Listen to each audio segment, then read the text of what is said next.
Jadi cara nyanyinya begini. Selamat, kalau itu pagi, jadi sekarang kan siang toh? Selamat siang ibu, selamat siang kawan, selamat siang saya ucapkan 2 kali. Selamat siang ibu, selamat siang kawan, selamat siang saya ucapkan. Ya ya, ya ya, terimalah salam dari saya yang ingin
ya. Ibu Adventa Angelina. Jadi temanmu meluruskan ibunya nama lengkap Adventa Angelina. Oke, kita lihat di situ berpikir komputasional dan literasi digital. Apa itu berpikir komputasional? Kita lihat sama-sama. Berpikir komputasional adalah sama-sama cara berpikir untuk memecahkan suatu masalah dengan pendekatan logis dan sistematis. Konsep berpikir komputasional erat kaitannya dalam pengelolaan data. Berpikir komputasional juga adalah keterampilan problem solving yang menunjang melalui pemodelan dan melalui simulasi untuk menghasilkan solusi efektif, efisien, dan optimal yang dapat dijalankan oleh manusia atau mesin meliputi penanganan logis, kritis, dan kreatif berdasarkan data baik secara sendiri maupun berkolaborasi. Baik, berpikir komputasional itu adalah berpikir secara logis dan sistematis untuk memecahkan suatu masalah. Masalah apapun itu, ketika kita ingin memecahkannya, maka kita harus berpikir komputasional. Berpikir yang lebih efektif, yang cepat. Jangan lama-lama. Jadi kalau anak-anak belajar, ketika ibu guru menjelaskan, dia harus mendengar. Supaya apa? Supaya ketika ditanya lagi oleh guru, dia sudah rekam apa yang dijelaskan oleh gurunya tadi. Apa itu coding? Oh ibu saya. Coding adalah bla bla bla. Coding adalah ide atau gagasan di mana akan dibaca atau diartikan dalam bahasa pemrograman. Mengkonversi ide. Jadi harus cepat. Oh ibu, bagaimana cara metode kita belajar tentang coding? Oh ibu, ada 3 cara. Ibu sudah jelaskan minggu lalu, yaitu unplug, plug, dan internet base. Hari ini kita belajar tentang berpikir komputasional. Kita akan menggunakan unplug. Kalian akan menggunakan pensil dan kertas untuk mengerjakan LKPD yang akan ibu bagikan. Oke? Berikut. Baik, pada materi ini tentang berpikir komputasional ada empat hal yang harus kita pelajari. 4 hal yang harus kita pelajari, yakni kemampuan dekomposisi, abstraksi, pengenalan pola, dan algoritmik. Kalau kita belajar tentang berpikir komputasional, kita harus belajar tentang 4 subelemen itu. Nanti sebentar, ibu akan bagikan bahan ajar sekaligus dengan materi sekaligus dengan LKPD.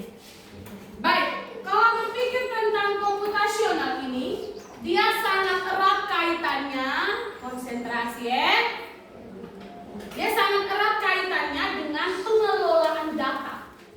Jadi dari data mentah itu bagaimana kita mengelola data melalui proses dekomposisi, proses pengolahan data, terus proses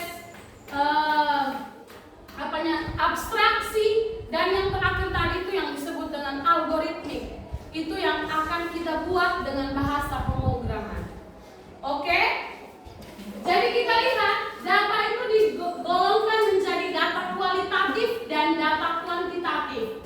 Kalau data kualitatif berarti dia itu berhubungan dengan yang namanya atribut. Kalau kuantitatif berarti dia berhubungan dengan angka-angka, bilangan. Kemudian data kuantitatif itu dikelompokkan menjadi 2, yaitu data diskrit dan data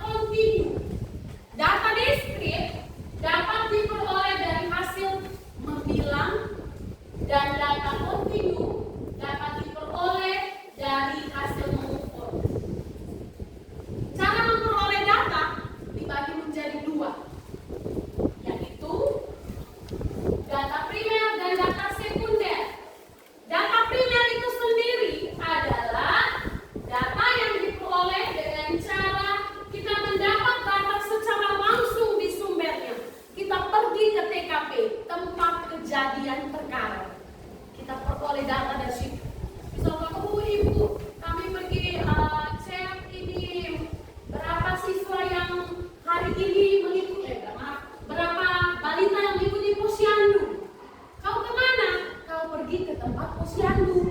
Nah, itu yang disebut dengan data apa? Data primer. Data primer, maaf ya, kita punya ini. Data primer.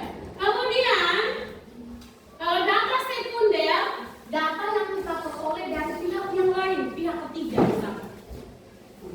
Sekarang kita belajar tentang dekomposisi. Dekomposisi tadi merupakan elemen dari berpikir apa? Komputasional. Dekomposisi itu adalah proses pemecahan masalah yang besar menjadi masalah yang lebih kecil sehingga mudah dikelola.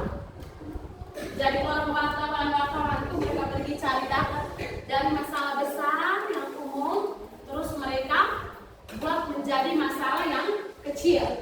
Kemudian pengenalan pola, dia memilih data yang penting dan dia menghilangkan data yang kurang penting. Dia membuat validasi data atau yang disebut dengan pembersihan data.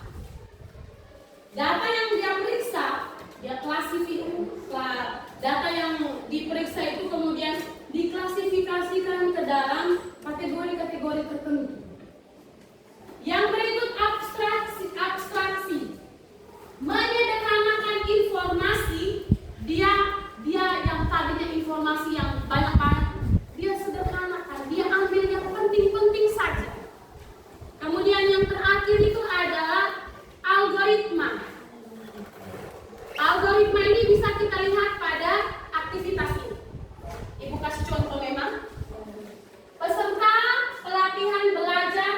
Nah, jadi kalian akan belajar bagaimana cara menghitung waktu kendaraan berjalan. Misalkan yang ibu pernah ngomong, misalkan kita hitung kendaraan dari waktu tempuh dari Ngepe ke Maumere, misalkan kalau kita jalan tanpa ada gangguan, ada kemacetan atau istirahat, bisa 1 jam itu 1 jam. Bagaimana kalau kita menghitungnya di sana, misalkan istirahat lagi ibu dan sapunya bapak di Varteran, berapa menit istirahat? 15 menit. Berarti algoritma waktu kita menghitung waktu itu 1 jam tambah 15 menit. Oh, ya toh?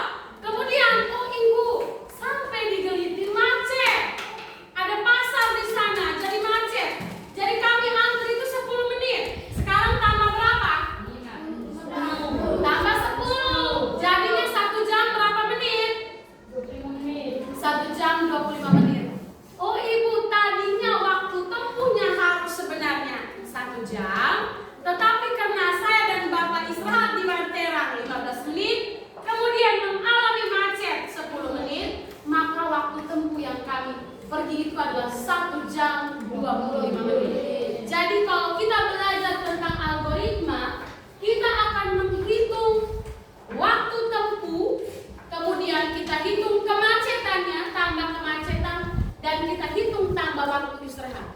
Maka dia akan menjadi 1 jam 25 menit.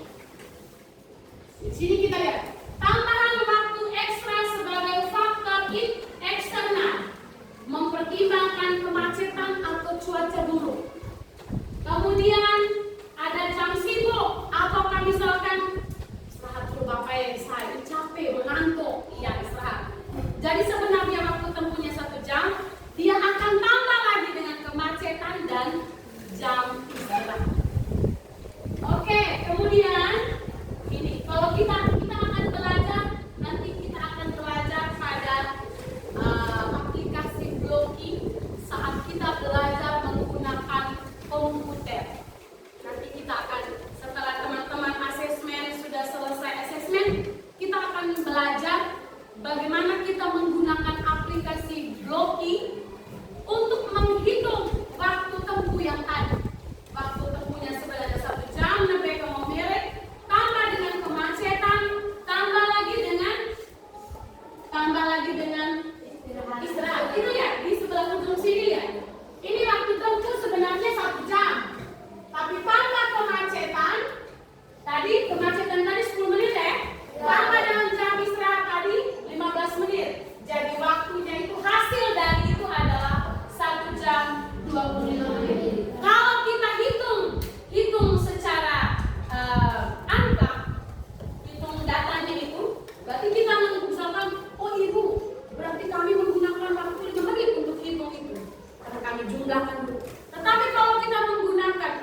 tentang materi coding saja. Berpikir komputasional itu bisa diterapkan dalam semua mata pelajaran yang kalian pelajari. Bisa matematika, bisa IPA, bisa PPKN. Artinya bahwa kita dituntut untuk cepat menyelesaikan masalah. Kalau guru kasih LKPD, cepat kita kerjakan. Kalau guru kasih kita tugas, cepat kita selesaikan. Cepat, presentasikan. Itu namanya kita sedang berpikir komputasional. Berpikir seperti komputer. Otak manusia itu berpikir seperti komputer. Oke, berikut poin kedua di atas, literasi digital. Baik, berbicara tentang literasi digital, itu kemampuan untuk menggunakan, memahami, mengevaluasi, menciptakan, berkomunikasi melalui teknologi digital. Kamu semua pakai HP toh? Ya. Kamu juga biasa video call, telepon pacar menggunakan HP, dia toh? Ya. Tetapi kadang kalian gunakan digital itu, teknologi digital dengan tidak bertanggung jawab. Ibu kasih contoh. Malam sebenarnya harus belajar, kamu gunakan main Free Fire. Itu namanya orang yang tidak menggunakan teknologi dengan baik, tidak punya tanggung jawab. Padahal teknologi diciptakan untuk mempermudah kita. Searching pelajaran, searching video-video di dalam. Tetapi kadang kita salah menggunakan teknologi. Kita lebih senang nonton Free Fire, main game dan segala macam. Mulai sekarang, Ibu minta bijaklah dalam berteknologi. Oke. Ada dua hal yang kita pelajari, yaitu produksi konten digital dan diseminasi konten digital. Kalau kita memproduksi konten digital, bagaimana kita membuat sebuah konten yang baik? Kita harus mempersiapkan segala sesuatu. Kita lihat di sana, memahami perkembangan digital dalam konten komunikasi, maka diperlukan pemahaman dasar komunikasi, terutama unsur-unsur komunikasi, yaitu komunikator, pesan, media, komunikan, efek, dan timbal balik. Keseluruhan aspek tersebut dapat bekerja secara bersamaan guna menghasilkan pesan yang efektif. Lihat ke depan. Konten suara berarti dari suara lah. Konten visual dari apa? Yang kita bisa lihat. Ada game, ada berbasis yang kita belajar kemarin tentang kecerdasan artifisial. Pembuatan konten di media digital yang perlu diperhatikan adalah strategi dalam penyusunan pesan. Di antaranya adalah tujuan, target audiens, penulisan dengan gaya bercerita, fokus pada inti pesan, nilai emosional, manfaat isi pesan, visual yang menarik dan relevan. Kalau kau bisa misalkan, Ibu, saya di rumah buat pisang goreng, terus saya buat video itu saya mau kasih masuk di TikTok.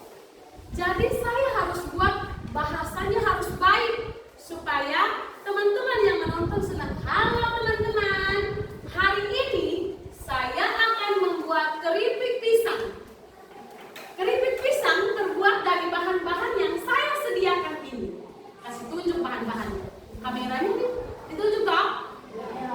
Jadi cara membuatnya, langkah-langkah pertamanya begini, saya kupas dan seterusnya, lalu saya goreng dan seterusnya, dan jadilah keripik pisang yang saya kemas dengan nama keripik pisang cucuk.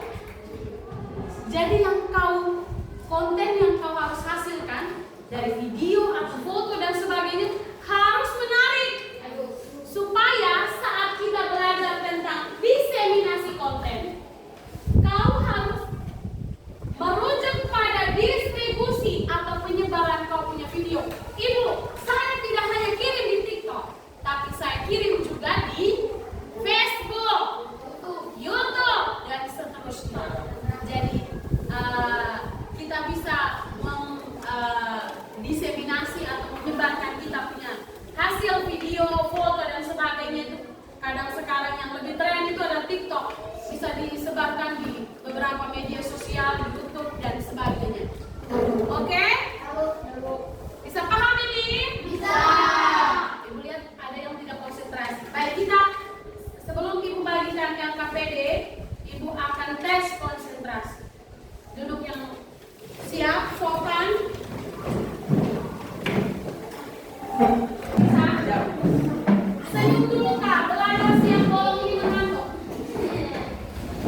silakan kalian isi di tabel yang kosong data yang sudah ada ini.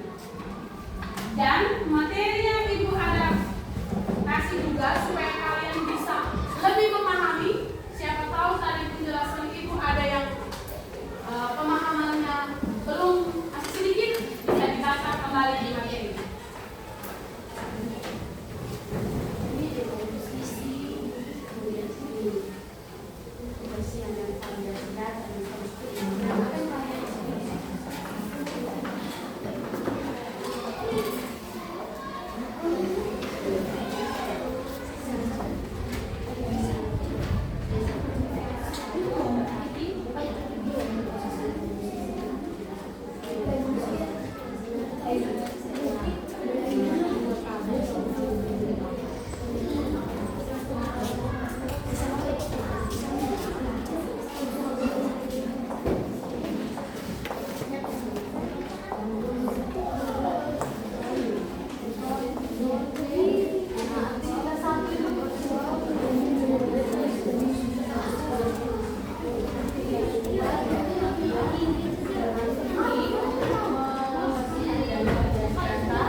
Proses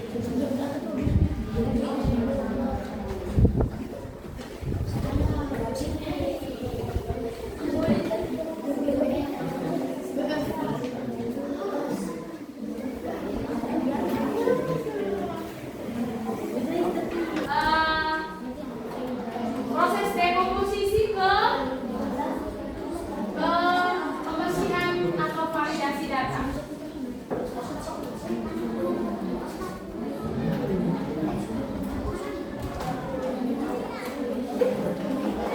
Sudah? Kelompok 1 sudah?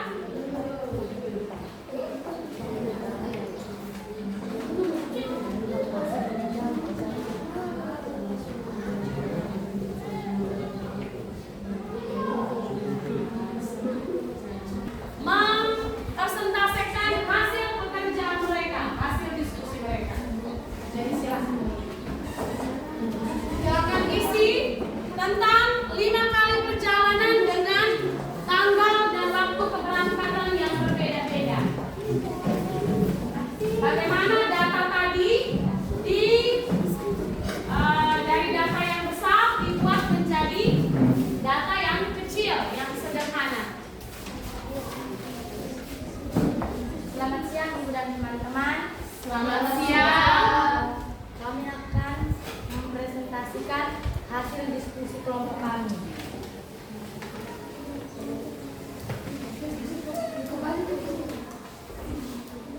Kelompok 2 sudah?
Jadi mereka ini pada aktivitas yang pertama ya, seperti yang dijelaskan oleh teman tadi bahwa mereka dari data mentah itu mereka membuat atau memproses dalam tahapan dekomposisi.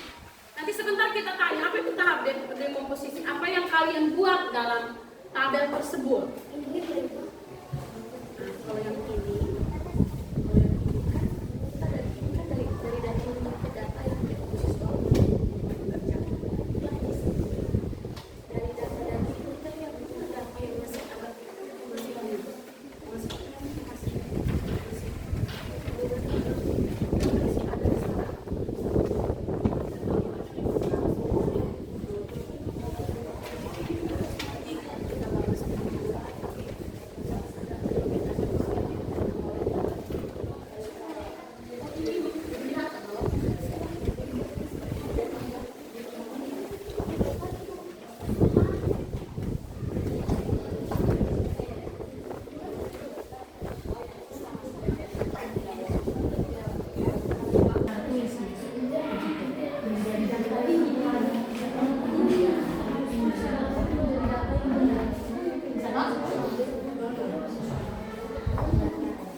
Oke, baik, kita lihat sama-sama. Dari data mentah, kemudian mereka membuat tahap aktivitas 1. Tahap apa? Kelompok 1? Dekomposisi. Apa itu dekomposisi? Pemecahan suatu permasalahan dari suatu masalah yang dimiliki agar data yang diperoleh dengan dikelola dan dianalisis. Oh, oke.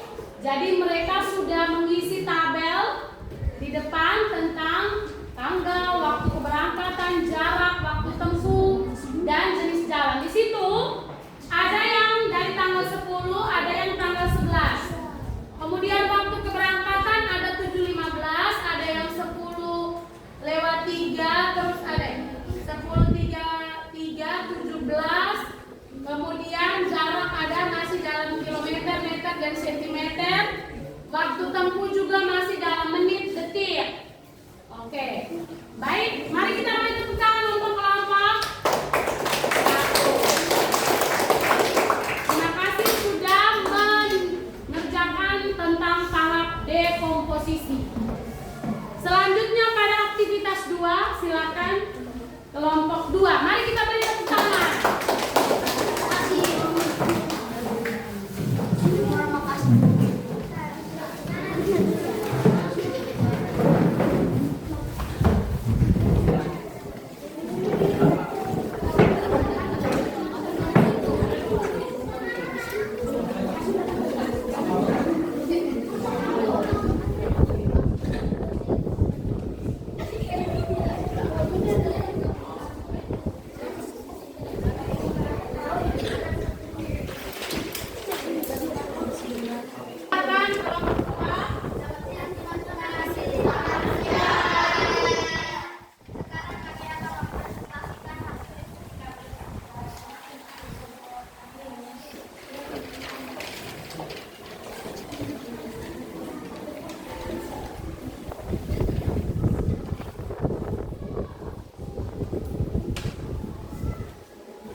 Pengusian dan validasi data.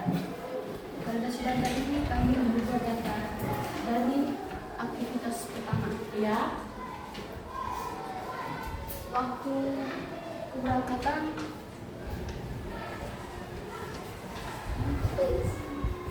waktu keberangkatan 07.15. Waktu keberangkatan pada pertama 7.15 kami ubah dengan 07.15 dan jarak kilometer yang pertama 15.03 dan kami ubah menjadi 15,3. Kamu bawa ke apa? Ya. Bawa ke apa semua jaraknya? Bawa ke menit ini. Jarak, bawa ke apa jarak? Bawa ke kilometer. Iya, semuanya dibawa ke kilometer ya. Terus waktu tempuh Waktu tempuh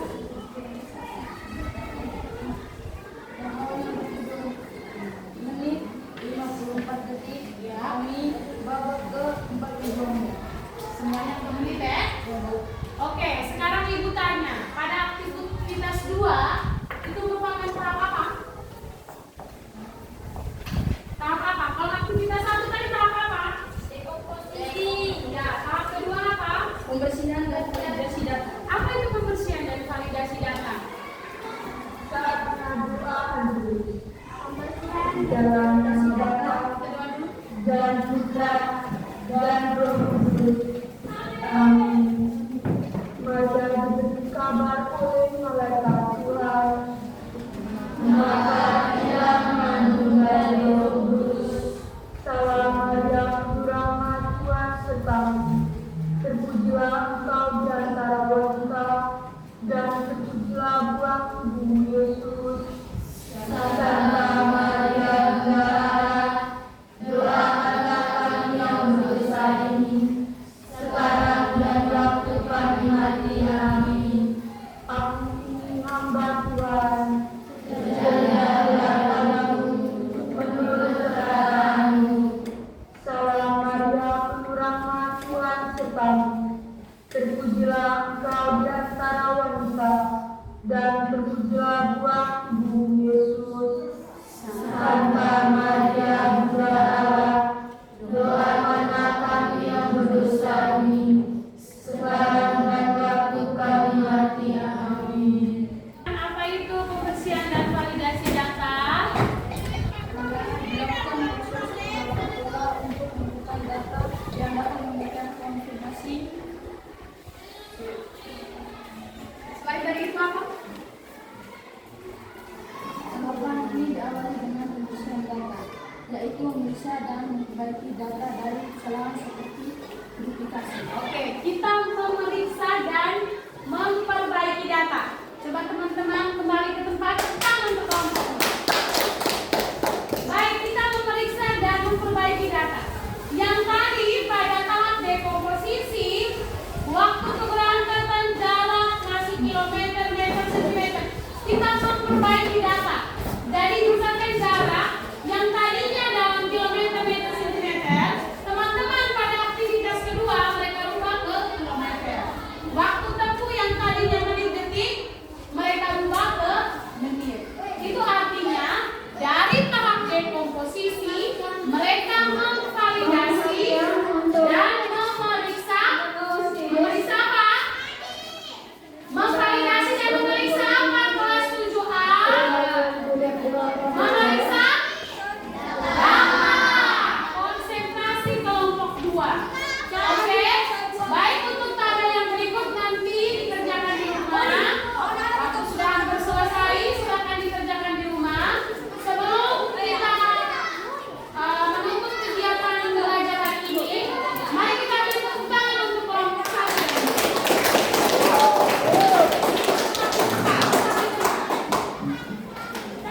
Apa perasaan kalian hari ini? Apa yang kalian pelajari hari ini? Materi tujuan pembelajaran yang kalian pelajari hari ini apa?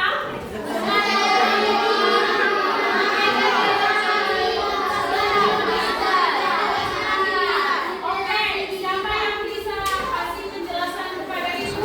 Apa itu berpikir komputasional? Dari kelompok berapa? Apa itu berpikir komputasional? Silakan kelompok 2.